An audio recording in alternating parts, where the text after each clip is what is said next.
What if the most terrifying thing isn't a monster in the dark? What if it's a familiar voice calling you from upstairs when you know you're home alone? I'm Shelby. And I'm Casey. And this is Chill Seeker. Okay, well, Shelby, you terrified me with that very first sentence. Like, what on earth are we talking about today? So I'm going to start with a story, and if this happened to me, I don't think I would ever be the same again. The girl who it happened to insists that there's absolutely no way she could have mistaken it, and she still can't let it go. We'll call her Elle. This happened about 3 or 4 years ago. She and her sister were living together in a small suburban town where everybody knows everybody. You know the kind, right? Surrounded by endless forests and cornfields where everything is closed by 6 p.m. and at night, the darkness stretches on and on. And that night, the whole town already felt eerie. You see, it was a Friday evening. Elle and her sister had been fighting all day, and this was not just a little spat. This was nuclear warfare. The kind where you're so mad you feel like your blood is boiling under your skin.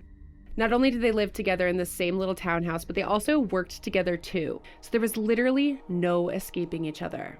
She said, "We were going at it over text all day, to the point where it felt like we might not even be able to work together anymore." So 5 p.m. rolled around. Her sister left the office first, slamming the door behind her. The fight didn't end there, though. The texts kept coming, ugly and rapid fire. Elle just sat at her desk, staring at her screen, almost shaking with rage. Finally, she just had to get out of there. She packed up her things, still fuming and barely able to think straight. As she drove home, she debated, should she even go back to the townhouse or should she just go to her parents' house and try to cool off? But something made her go home. Maybe stubbornness, maybe anger, maybe just wanting to get whatever was coming over with, just face it.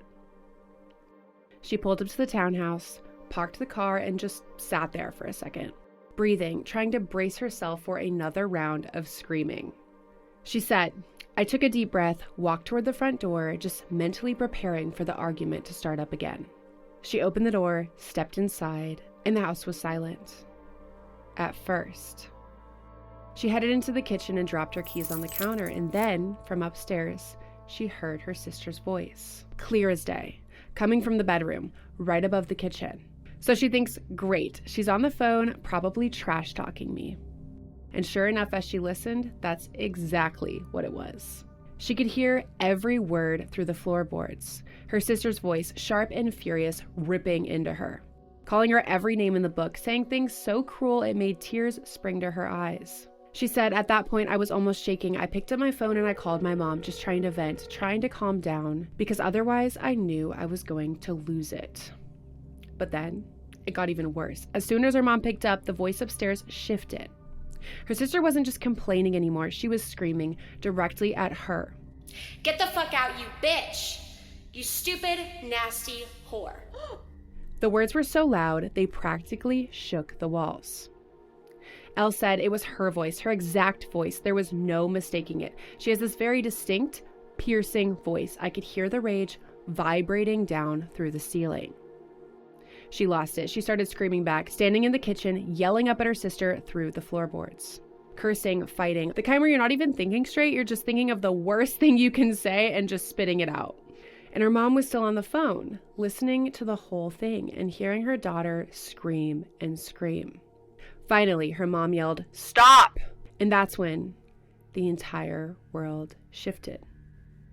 Because in the sudden silence, her mom's voice came through the phone, soft and careful, cautious and scared. She said, "Your sister is right next. She's with me at the house. Who are you yelling at?" Chills. Oh my gosh, I literally have chills. That's terrifying. I know. I just want you to sit with that for a second. So there was Elle standing in her kitchen, hearing her sister's voice upstairs as clear as if she were right there. But her sister was across town, sitting calmly on the couch next to her mom. Oh my gosh. Nowhere near the house. What the fuck? I know. She said, "I'll never forget that moment. I felt this cold terror just flood through my whole body. Like everything I thought was real suddenly cracked wide open." And the question that still haunts her, if it wasn't her sister upstairs, then who or what was it? This was a real experience posted by Reddit user Little Lion in the Paranormal subreddit. And this unsettling story may sound completely unbelievable to you, yet there are a disturbing number of accounts throughout history and across cultures of such encounters. Accounts of interacting with someone close to you, seeing them with your own eyes, hearing them, and in some cases even touching them, only to discover that they were never there at all.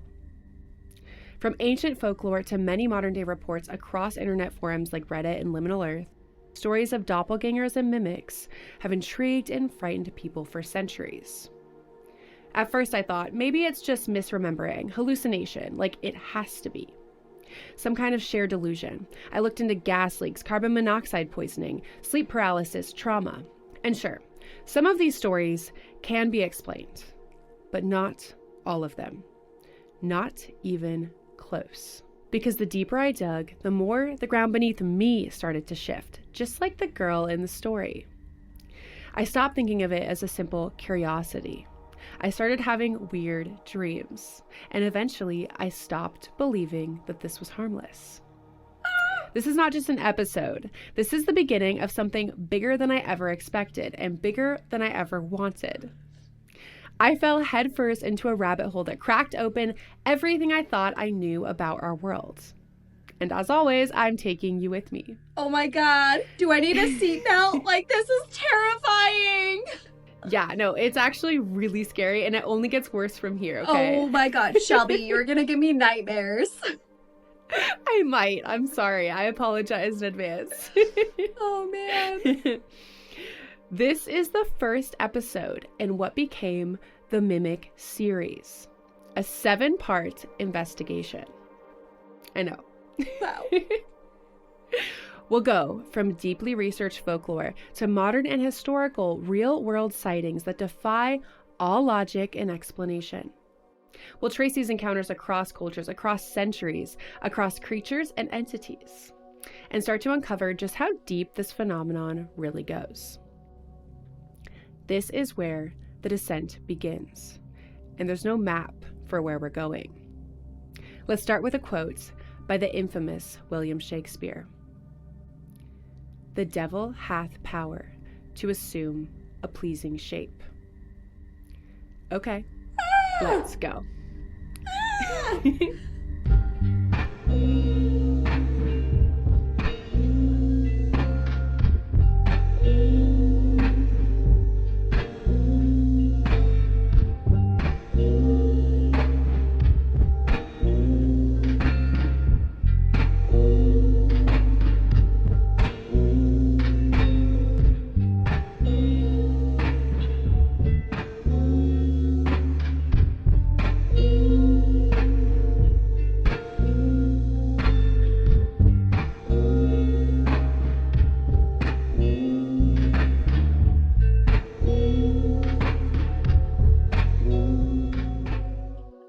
Oh my God, I literally have chills all over my body. This is terrifying. So Casey, have you ever had an experience with anything similar to this? Thankfully, no, not personally. But when I was in middle school, my best friend at the time told me this scary story of the first house that she grew up in. And she said weird stuff would happen there. But one of the weird things was her and her 3 sisters were downstairs and they heard their parents' voices calling them, like yelling at them all to come upstairs, but their parents had just left to go to the grocery store. Like they saw their parents leave the house, knew they weren't home, but their parents' voices were screaming at them to come upstairs. So that terrified me. Whoa. Yeah, and they didn't go upstairs to investigate. They stayed downstairs and then tried to call their parents and get a hold of them. But yeah, That was terrifying to even hear about, but thankfully, nothing personally has happened to me. What about you?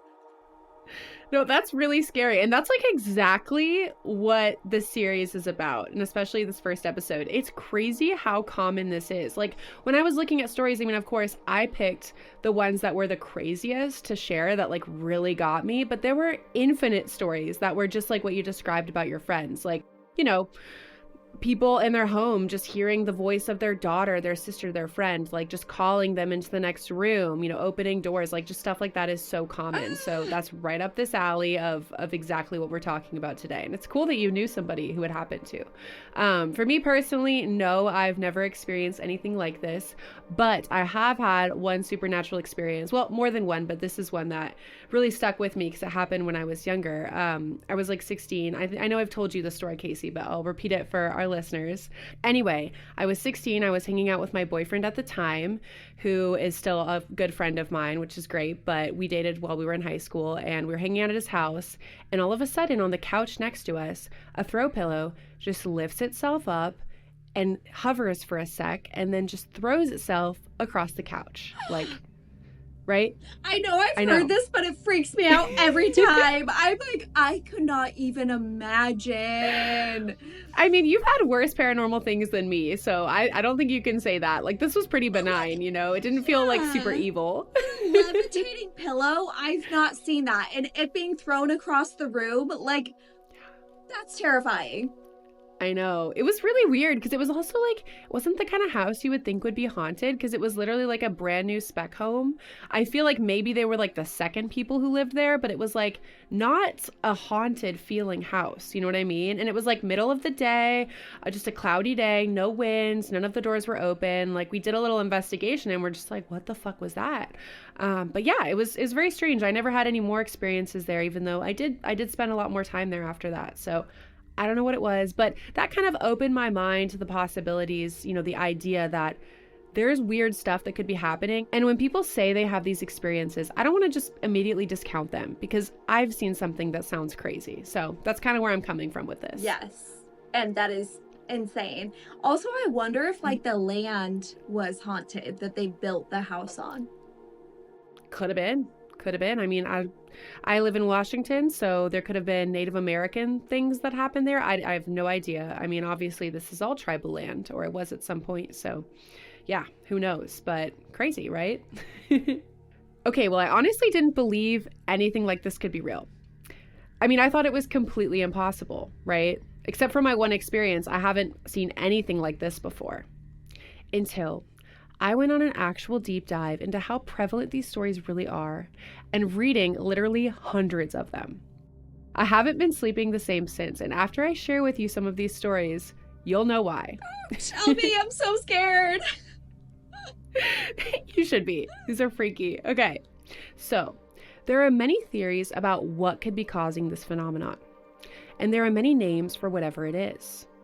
It might surprise you to learn that the word doppelganger was not originally created to mean just someone who looks like you. It was originally used to describe a spirit double, an exact ghostly counterpart of a living person, believed to be an omen of death. The word comes from German folklore, first used in 1796 by novelist Jean Paul, who coined doppelganger from doppel or double, and ganger, goer or walker. But this wasn't some harmless twin. It was a phantom, a shadow of yourself that should never be seen, especially not by you. So basically, this phenomenon is seeing or hearing someone who sounds or looks like you or someone you know, and often someone you are close to. It doesn't always have to be a voice or a face. It could be footsteps, jangling keys, or even just a door opening when no one is really there. The ancient Dutch term voetiger describes this experience, explaining it as the one who goes before. A presence that precedes you, not always ominous, but always strange. This word originated in Dutch and Northern European folklore, where it wasn't necessarily a sign of doom. Sometimes it was interpreted as a kind of echo of a person's spirit or essence, like a psychic energy imprint. In certain stories, it was seen more like a harmless premonition or even a protective guide. But of course, that depends on who experienced it and what happened next. So, A lot of different names for this idea, but I think I like mimic the best because it encapsulates the idea of something copying the actions, appearance, voice, or sounds of an existing person. And later we will take a much closer look at all the different folklore surrounding this idea because trust me, there's a ton. But for now, I want to share with you 3 more short stories that give me chills just thinking about them. These are modern stories shared on the internet, specifically Reddit, by individuals seeking advice, knowledge, or just commiseration through sharing their supposedly true stories. Of course, you can decide for yourself whether or not you believe them, but I personally think it is very likely that the people who wrote them did in fact experience what it is they say that they were experiencing, whatever the cause of this experience might be. Just a gut feeling, but no matter what, they are compelling and terrifying as hell. You ready, Casey? I mean, I think I'm ready. I've had chills this entire time. I'm completely terrified, but let's go. Okay. So this next story comes from a Reddit user, DeskJockey26, who I'll be calling DJ for the purposes of this story. DJ posted this comment as a response to the question, "Tell me your biggest glitch in the Matrix story." And wow, get ready. He said it all started when he was around 4 years old. His dad worked super early shifts, getting up at around 3 a.m. every morning to head to work. And for some reason, even at that young age, DJ had this little ritual. He'd wake up on his own quietly while the house was still dark and sleeping, and he'd wander downstairs to catch his dad and say goodbye before he left. It was something simple and sweet, until one morning, it wasn't. He made his way down the stairs as usual, tiny feet padding in the dim light. But as he reached the bottom, he noticed something immediately off. The door was ajar. Yeah, the front door to the outside, so a little weird, right? Yeah. He said, "I opened it up and saw my father in his favorite work shirt making his way down the driveway to his truck in his typical work outfit, a plaid shirt and Dickies." And at first, it just seemed normal. Dad heading off to work, same as always. Maybe he just forgot to shut the door. But then, wanting one last hug before he left, DJ swung the door open and yelled out, calling for his dad to come back. And this is when things get weird. DJ said he slowly turned around and just stared at me and started walking backwards toward the house. What? And the way he described it, there was something wrong in that stare. Oh my God. Something about the way this version of his dad was moving, something hollow, something off. He said he was looking so strangely at me that it started to scare me, and I began crying and asking what was wrong. But the figure just kept walking towards him, closer and closer. Oh my God. But right before it could reach him, he felt it. A pair of arms suddenly wrapping him around from behind in a tight bear hug. He whipped his head around in a panic, only to see his real dad. What the fuck? Standing behind him, eyes wide, staring at the thing walking up the driveway. The dad saw it too? Yeah. Oh my God. Yeah. He said, "I turned my head to see my understandably freaked out father staring at his doppelganger in the same outfit." What? Right? That's insane. Yeah. So both of them were frozen for a split second, and then without a sound, the double turned and just ran off down the driveway into the dark. Meanwhile, his dad yanked him back into the house and slammed the door shut behind them, locked it, and deadbolted it. Neither of them said a word. DJ calls it the weirdest morning ever and says that they never did quite figure that one out. He admits, "I would not trust my 4-year-old memory of the event if it wasn't also witnessed by his father." And the fact that his dad saw it too is what makes it even more chilling. Because his dad, he doesn't really like to talk about it, barely will acknowledge it even all these years later. But his mom eventually admitted something. She told him that after it happened, his dad was so shaken that he called out of work. He literally couldn't bring himself to even leave the house the rest of the day. And she spent that entire day reassuring him that he wasn't crazy. Oh. I know.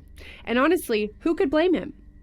When you see something wearing your face, wearing your clothes, outside your house in the dark, staring at your child, It would have anyone wondering if they were losing their mind. Whoa. Crazy, right? Yeah, more than crazy. Like, absolutely terrifying. I would have to move and get a whole new wardrobe. Like, No, seriously, I totally agree. And I mean, yeah, when there's more than one witness, it's even weirder, obviously. We started with the story with just, the girl experiencing this. Obviously, she was alone. No one was upstairs, so nobody can really verify. But in this one, we have the narrator, who was a kid at the time, to be fair. But then we also have his dad, who saw the thing and was clearly disturbed by it. So if that's a true story at all, it freaks me the hell out. totally. And even the mom kind of verifying the after effects too makes it feel believable. I know. And the fact that the dad won't talk about it now, it's like something happened, right? For sure. Weird. Okay. So for this next story, imagine you're hanging out with a friend, the kids are asleep, and everything's normal until suddenly it's not. This was posted as a comment in the Paranormal subreddit by user ittybitty216. Okay, so it happened about 15 years ago. She had 2 little ones at the time, both toddlers, and if you've ever even babysat a toddler, you know that bedtime is a whole thing. That night was no different. Except that she had one of her girlfriends with her, and the plan was to put the kids to bed and then go hang out in the living room. And her son was insistent. She said he was absolutely adamant that he wear his favorite red race car pajamas. And of course, she happily obliged. So she got out his PJs with the little bright red cars zooming across them. She helped him wiggle into them, tucked him into bed, and gave him a kiss goodnight. Everything was normal, totally routine. After putting him to bed, she and her friend sat down at the kitchen table to catch up. And the way her apartment was set up, you could see the doorway to the kids' bedroom perfectly from the table. It was just a short, open hallway. Nothing was blocking the view. So they're sitting there just chatting, talking about life, when out of nowhere, they heard it. A scream. She said it wasn't just a little cry. It was a loud, shrieking scream, the kind that makes every hair on your body stand up straight. Both of them immediately turned toward the bedroom doorway, and standing there was her son, sobbing, screaming, looking completely terrified. But that's not what made her blood run cold, because he didn't have on the red race car pajamas that she had just tucked him in wearing. Yeah. He had on a different pair. The green ones, the bright green ones with little airplanes all over them. She said, the hair on the back of my neck stood on end and a cold shiver shot down my spine. Everything inside me just screamed that something was wrong. It wasn't just the wrong pajamas. It was like my brain was short-circuiting. Her friend was staring too, mouth open, frozen. Neither of them moved at first, just staring at this little boy who they both knew was not yet capable of changing his own clothes, not at that age and not without help. But there he was, standing in the hallway, crying in the wrong pajamas. They exchanged a single glance, a wide, terrified look, and when they turned back to look at the doorway, he was gone. What? Suddenly, everything was silent. Yeah. She said, we bolted. We ran straight into his bedroom. And there he was, the real son, still curled up peacefully under the blankets, in his red race car pajamas, sound asleep. Oh my God. I literally have chills all over my body. That would be so terrifying. Yeah, I know. So there was no sign that he'd even stirred. He was just completely sound asleep, just like they had left him. Her friend looked at her and asked, did you see that? Did you see that he was in the green pajamas? And she goes, yeah, I saw it. They had both seen it, whatever it was. Her friend then just completely freaked out. I mean, rightfully so, and got her stuff and just got the hell out of there. She said, I ended up sleeping on my kids' bedroom floor that night. I didn't want to leave them alone for a second. Because whatever had shown up that night, it hadn't felt harmless. It felt wrong, twisted. Like something had been trying to copy her son, but didn't get it quite right. Even today, 15 years later, she and her friend still talk about it sometimes. Because once you see something like that, you don't just forget it. You can't. Her son, of course, doesn't remember a thing. He was just sleeping peacefully the whole time this all went down. But she said he loves hearing the story now. Loves hearing about how his tiny little doppelganger scared the absolute crap out of them. Oh my gosh. It's even scarier that it was a little toddler. Like, that makes it so much scarier. Yeah. And I mean, now we've escalated too. We had the first one where it was just the girl experiencing this. Now we had the second one where it was the kid and his dad, but he's a little kid. So, of course, we have to take his memory with a grain of salt. And now we have 2 adults, this woman and her friend, who see the little kid. Also, I feel like if I were the friend whose kid it was, I would have grabbed my kid and gone to the friend's house. Like, there would be no chance in hell I would be staying in that house that night. Right? Yeah. I know. Same. But I mean, people are different. Maybe she didn't feel like she could impose. We don't know people's situations. Some people really have nowhere to go when the shit goes down. So, True. God, I would be out of there, though. I'd be getting a hotel at the very least. Same. Or sleeping in my car. Like, anything other than that. I know. So now, I'm going to tell you the story that messed me up the most. It's longer, more layered, and terrifying in a completely different way. This one comes from Reddit user Jelaine Dead, 22 December 20, on the subreddit The Truth Is Here, which is a forum for people to share their weird, paranormal, and glitchy experiences. For purposes of this retelling, I will call this user G. This is his story. It all started back in 2019. He and his parents had been living in their house for over a decade at that point, long enough to know every sound, every creaky floorboard, every quirk of the place. It was late. His girlfriend was staying over. They hadn't quite fallen asleep yet. He got up to go to the bathroom, tired but still a little wired from the day. On the way out of the bedroom, he flicked off the light and disappeared into the dark hallway. Everything was quiet. When he came back a few minutes later, he opened the bedroom door and started walking in. When his girlfriend called out in the dark, "Who's there?" Confused, he answered casually, "It's me, obviously." But she didn't calm down. Instead, she screamed. Panic ripped through her voice, sharp and raw. He quickly turned the light back on and saw her backed up against the bed, wide-eyed and freaking out. He said, "What's wrong? It's just me. What's happening?" She shook her head, terrified. She told him that a few minutes earlier, while he was gone, someone had come into the room, gotten into bed right beside her, cuddled up right next to her. Someone she thought was him. She said, "I could feel the weight, the warmth. It felt exactly like you." Oh my God, this is the scariest one yet. I know. But then he'd come back through the door from the hallway, and she realized that whoever or whatever was next to her wasn't him at all. There was no one else in the room. Just the two of them, and whatever had been there was now gone when he turned on the lights. Needless to say, they didn't spend the night there. He said we packed a bag and stayed at her place, and she refused to ever come back to that house. As would I. Yeah, I would never step foot in there again, ever. Right? So scary. Oh my God. That's literally a scene out of a horror movie. Literally. That is terrifying. Yeah. I know. So honestly, who could blame her for getting the hell out of there and never going back? That's exactly what I would do. Yeah. But the weirdness didn't stop there. Oh God. Okay, so about a year after the incident with the girlfriend, July 11th, 2020, and he remembers it exactly because he looked up the football game that was playing when this happened. So that's how he has the date. He was sitting at the kitchen table, watching TV alone when he heard the door open. Out of the corner of his eye, he saw his dad standing there in the doorway. Without looking over, he said, "Hey, did you catch the end of the game? Your team had a crazy comeback." No answer, just silence. So he turned to look, and that's when everything went wrong. The first thing he noticed, his dad was wearing one of his shirts, which was something his dad would never normally do. I mean, weird, but whatever. Like maybe he just borrowed a shirt. But then he looked lower at his legs. Both of them.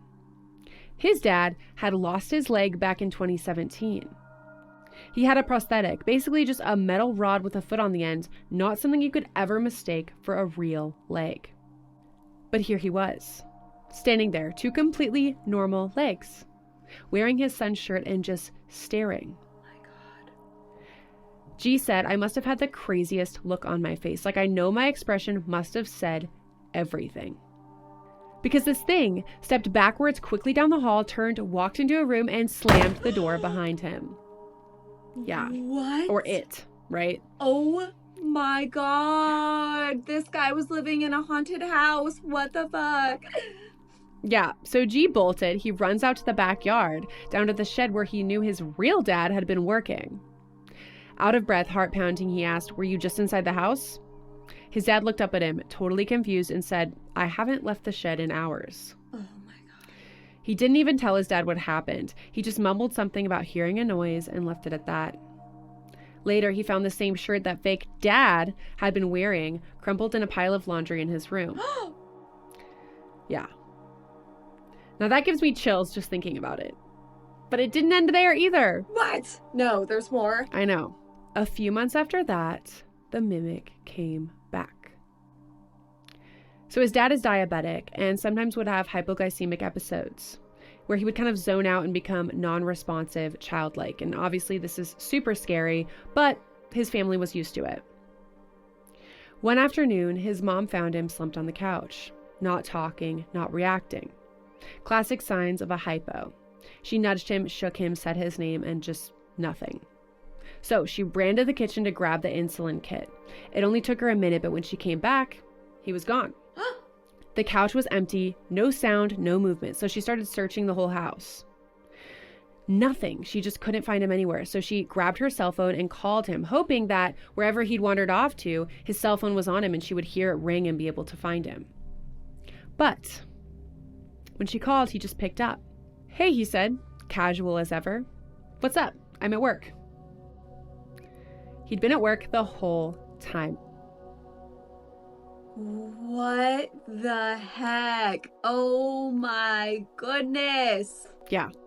The thing sitting on their couch acting catatonic wasn't him. What? And then there was the dog. This part gets me. There's more? Yeah. Okay. All right. So their dog, Molly, had passed away just a few weeks before. G's childhood dog, who had been with their family for years. Obviously, everyone was still really upset about it. But one night, he and his parents were standing in the kitchen, chatting.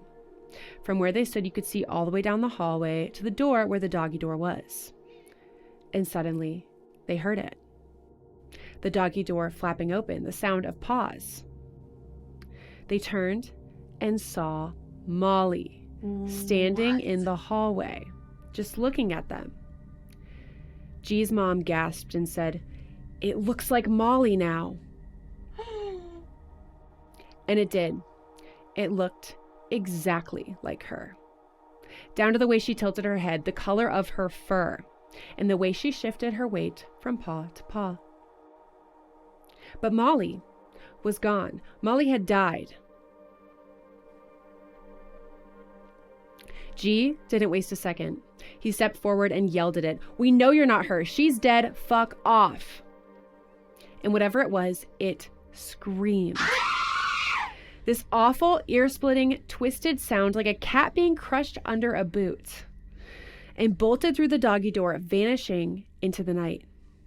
He said it sounded like pure pain, not an animal sound, something else.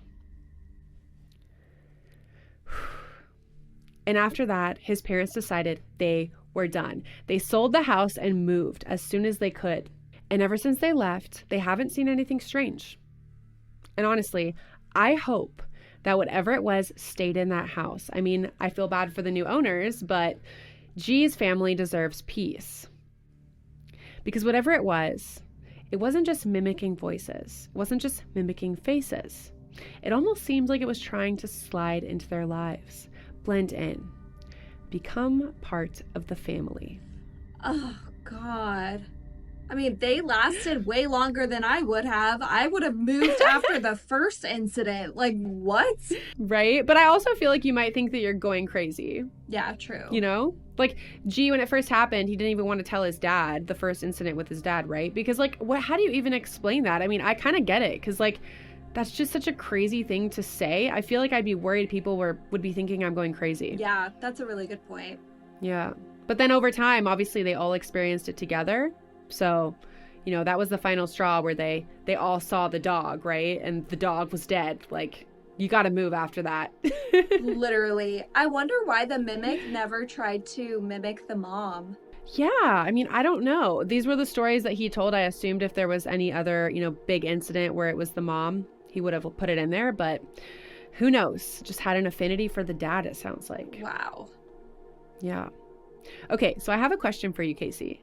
Going off of the stories I've told you so far, do you think that these mimics are evil or have bad intentions? Or do you think that they're possibly neutral or even good? I definitely do not think they're good. I think they're evil as fuck. They're shape-shifting, evil spirits that are up to no good, in my opinion. What do you think? Okay, well, I mean, I did a real deep dive on this because I wanted to find out. Obviously, these encounters are terrifying if they're true. We really have to wonder if these mimics have malevolent intent. It seems like the experiencers in these tales definitely think that they do, or at least feel like something is deeply wrong when this is happening. But I also want to entertain another idea that came to me while researching this topic. Okay, so I want you to think about the Australian lyrebird, a bird renowned for its uncanny ability to mimic a vast array of sounds, from human speech to mechanical noises like chainsaws, camera shutters, and car alarms. I'm going to play a viral recording of one of these birds.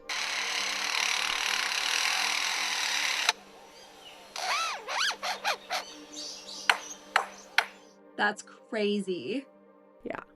Yeah, so these birds don't just imitate. They replicate sounds with such precision that it's indistinguishable from the original source.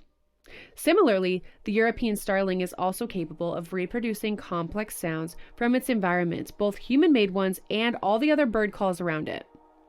There are also ravens, which can sound eerily human-like. And I also have 2 small parrots as pets who will start making the sounds that you make around them. For example, we taught them this whistle, and now they do it whenever they're happy. And we make kissy sounds at them, and so now they'll come up and they'll just like kiss you on the cheek and make the sound, and they kiss each other, and it's so cute. Aww. These are obviously sounds that they're copying from us. They would never make this sound otherwise. So, I mean, it's clear that mimicry is a pattern in nature. But these avian mimics don't imitate out of malice. It's an innate behavior, a means of communication, mating, or territorial display. They absorb the sounds around them and then reflect them back into the world. Now, let's transpose this concept into the realm of the supernatural. Mimics are often seen as omens or malevolent forces, but what if, like the birds we've discussed, they're simply echoing what they observe? Not out of intent to deceive or harm, but as a fundamental aspect of their existence. What if they're like supernatural parrots, echoing whatever energies or sounds surround them? That could be it, but also, nah, they're terrifying. They're You're evil. like, it's evil. Well, we'll explore a few more ideas before we conclude that, okay? Okay. So, we could also think of these neutral mimics as the spiritual equivalent of an echo. You shout into an empty canyon and a voice shouts back. Your own voice, but not you. Some ghost researchers even propose that certain hauntings work like recordings rather than conscious spirits. A famous pseudoscientific idea called the stone tape theory suggests that past events can imprint on materials in the environment and play back like an echo. A residual haunting where the apparition isn't aware or alive, it's just a loop of memory. From this perspective, a mimic might not be a separate being at all, just an energy echo of a person, kind of like the Vodagar idea that we talked about earlier. So I was playing around with a heat gun at my brother's house, which has a little screen that shows infrared and is often used in construction, like to find leaks in the wall or drafty areas because it shows up blue, where heat shows up red. And it actually blew my mind how you could see like my footprints imprinted and hot minutes after I had just briefly walked across the room. Like I literally touched the wall and there's an imprint of heat on there even like a minute or 2 later, which just seems crazy because it was so fast, right? Mm-hmm. So I want you to imagine that you touch your hand on a counter and then quickly remove it. There's still a lasting mark of energy there, even though you can't see it at all with human eyes. Now, imagine that instead of heat, it's consciousness. Okay. If quantum physics tells us anything, it's that reality at small scales is bizarre. Particles can exist in two states at once or become entangled across distances. Perhaps a strong emotion or intent could entangle with your environment and echo like a copy of you momentarily. This quantum echo idea would mean that the doppelganger is like a projection or hologram, with no life of its own, just like with the stone tape theory. But there's a third option I want to present that's more like science fiction than supernatural. Imagine that what we call a doppelganger isn't a spirit at all, but a peek into a parallel world or timeline. What if it's a glitch in the matrix? What if reality isn't quite as solid as we think, and sometimes it might bug out? Could these encounters with a mimic be moments where two timelines or dimensions overlap, and a person's parallel self briefly crosses into this world? The idea here is that if there are infinite parallel universes, as some interpretations of quantum mechanics do suggest, occasionally the boundaries might blur. Could there be dimensional veils that sometimes get thin, letting two different versions of a person cross paths? On my deep dive, I found that the Annals of Strange Encounters include many reports that sound like possible time slips or glitches. People have claimed to see themselves or loved ones at a future age, or witness their own death in vivid detail when they narrowly avoided an accident, believing that they saw themselves die in another reality, or maybe even died in this reality but were transported to another timeline. This idea is called quantum immortality, and it sounds insane, but it does have many believers and experiencers out there. Isn't that weird? Yeah, that's insane. And even after hearing all of these theories of what the mimics could be, I still think it's an evil spirit that is trying to look like a family member to infiltrate and do some evil shit. But that's just my take on it. But I would like to believe that maybe it's something else, because it seems a little more lighthearted that way. But all of these stories are terrifying, especially the ones like with the screaming and crying and then like running away and slamming a door. And the very first story you told where the sister was saying the most heinous shit and screaming it, like, to me, that's an evil spirit. Like, that is, yeah. No, I mean, I can see why you feel that way. And we're going to discuss all the different theories. So yeah, we'll definitely get to that one. But before we move on, we can't talk about a time slip or glitch without bringing up simulation theory. If reality is a computer simulation, as some scientists, philosophers, and public figures do believe, there's the possibility that a doppelganger might be a software glitch, like a character loading in twice by accident. So think about like a NPC or non-player character in a video game due to a bug, right? It's appearing twice. So if you see yourself somewhere you shouldn't be, maybe the cosmic programmers just messed up. And I don't think it's this theory, but I had to bring it up when we're talking about all of this science fiction stuff, right? Mm-hmm. Anyway, if we do, for a second, Casey, look at the stories I shared earlier from the lens of being a glitch or a time slip, where people are seeing themselves from another world, we can imagine that maybe that look of shock on the mimic's face was because they too were seeing another version of themselves or a family member that shouldn't have been there. Maybe what is perceived as evil or anger could have just been fear or surprise, right? Maybe in another timeline or dimension, that guy's dad never lost his leg and was shocked to see his son somewhere he shouldn't have been, giving him a horrified look. And maybe that's why he ran away and slammed the door. Just something to consider. And if that's really what's happening, I mean, at least a glitch isn't trying to eat you or steal your soul, right? Yes, well, that we know of. That we know of. I mean, if it is just a person from another timeline, right? They're seems like they would probably not want to be there either. They're just shocked at what they're seeing, just like you are. Right. Maybe. Hopefully it's not like an evil person from another timeline. Like you have like a evil twin somewhere. Like, ugh. That would be bad too. Yeah. I don't know, right? That's crazy.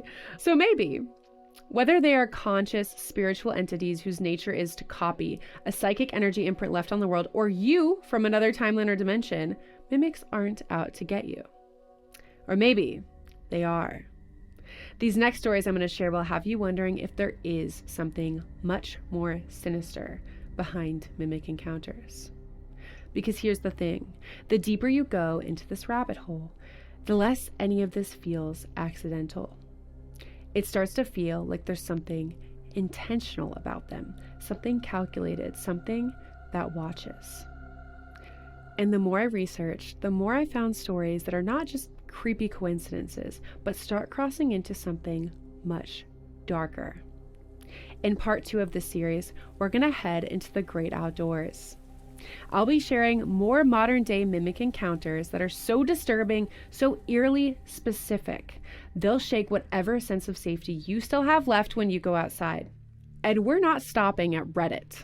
I was shocked to find that these stories don't just live on the fringes of society, in forums and rumors and folktales. Sometimes they make it to the front page.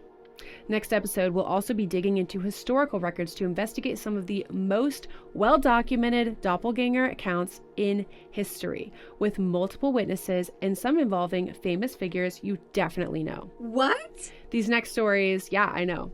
These next stories don't feel like echoes. They feel like a predator or an omen. I knew it. All right. I know. I want to hear from Casey and from you, the listener.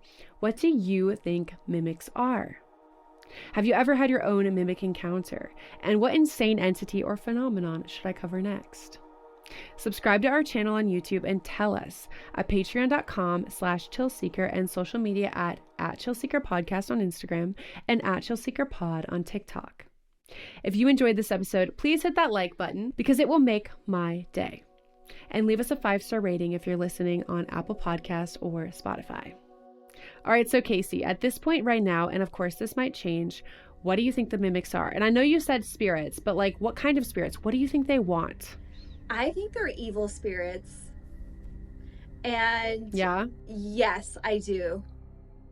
I don't know exactly what they want, but they just feel very evil and creepy and sinister because like a spirit doesn't need a shapeshift into mimicking a loved one to trick somebody and scare somebody.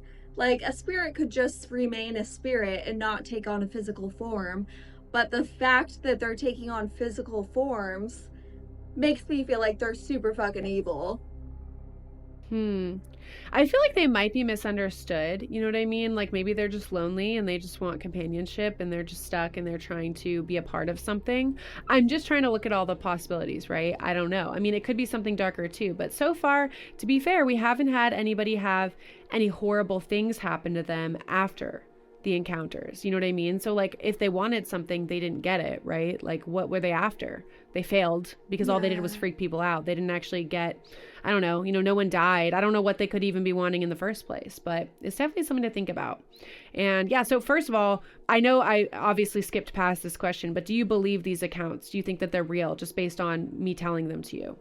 I definitely think they're probably real because the amount of people that have had these mimic experiences is like too many people for it to be totally made up. Like maybe some of the stories aren't real, but like as a phenomenon, I definitely believe that it's real. Same. And like I said at the beginning, I didn't when I first started looking into this. I thought there's no way because it just seemed crazy. But then as I read more and more stories and people sharing their experiences in their own words, how many there are, it just really got to me. And I started thinking like, this is real. I believe these people. And I think it's arrogant to think that we somehow know that the world works a certain way and that that's impossible, right? When so many people are saying they have these experiences, just like with me and the pillow that flew across a room. It's like, I know that happened because I saw it, but yeah, it sounds crazy. But because of that, I feel like I'm more open-minded to thinking that, yeah, there's stuff in this world that we don't understand that's beyond us, whatever the source of it is, right? Whether it is just like an echo or a time slip or seeing ourselves in another dimension. I mean, I think that's one of the craziest options, maybe even more than a spirit, because it's like, are there infinite timelines where there's a you and a me in every other timeline that's doing something different or the same? Like that's an even crazier idea to me. So I don't know. I like thinking about it for sure from these different angles. Definitely. I love the way you present a topic and then give every Mm. possible theory because it really makes me think. Because I always start with, like, oh no, this is exactly what it is. And sometimes that does change by the end of like the series. So thank you for doing such in-depth research for us and making me feel absolutely terrified. Honestly, like, you're so welcome, but it's really the research I do for myself, and then I just want to share it with you and our listeners because, like, I fucking love this stuff and I get obsessed with something. And like I said, I started out being like, all right, this is going to be an episode, right? An episode on mimics because I think these stories are insane. I love them. And I started writing and I literally couldn't stop. And now I have 7 scripts that I'm ready to go on this phenomenon. And it goes way beyond just mimic encounters. Like, we're getting deep into folklore and different entities, and I'm super excited because honestly it only gets way scarier from here. God. Well, I'm excited too. Yeah. And I'm probably gonna have to burn some sage and Yes, light I think some so. like spiritual candles and do a little prayer Do before some bed. meditating. Yeah. Yeah. No, that's the right way to go about this. I definitely will as well because I've been letting some dark energy in for sake of this podcast, right? Yeah, like keep that barrier up though. Like, have a protective I know. energetic shield. You're right. No, I mean, I'm coming to it from a place of curiosity, not like concern. I mean, it got concerning though. I'm doing my best to keep that distance, and once I finish presenting the series, I'm definitely going to do a little cleansing and try to move on to something that is not so terrifying. Yeah, take a bath in I mean, some it's holy kind of the water. stuff I'm obsessed with though. Yeah, people have all kinds of different ideas about what this could be, and a lot of people do believe that there's, the Christian version of a demon is what's behind it. And who am I to say that that's wrong? I don't know. We're going to find out. Yes. Well, I can't wait to find out more. And also, I'm terrified. Well, stay tuned and stay safe and keep seeking chills. We'll see you next time for part 2 on Chill Seeker. All right. Bye. Bye.